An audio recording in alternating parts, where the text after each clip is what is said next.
man laver skærter, man løber og cykler. Disse øvelser skal man lave 10-12 gange. 2 omgange og 1-2 gange om ugen.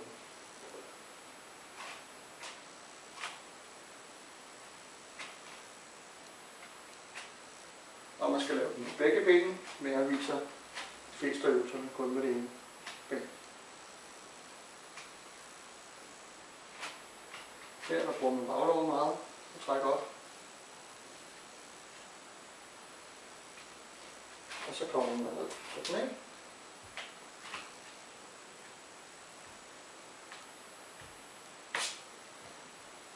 Og til siden.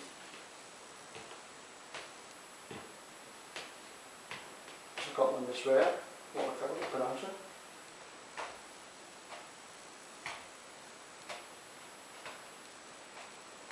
Og så ned og ligge. Kører man ned her.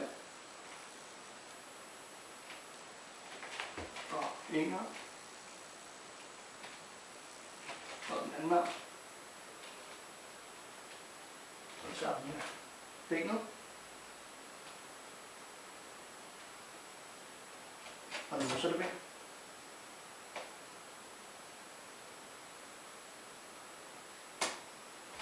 Og så kommer man på siden.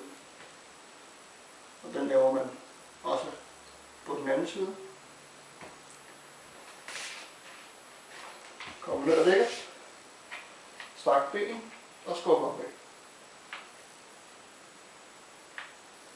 Modsatte ben. Og så går man hælen i gulvet, så det rigtig kommer til at stramme.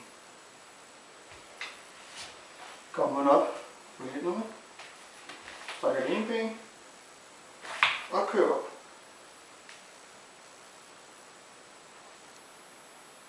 Det gør man så også med det andet ben. Den kan godt være lidt svært til at starte med, så stop hvis du bliver træt med ben i baglovet. Så kan føles som en god ømhed, men kan godt være en hård øvelse til slut. Tak fordi du så med.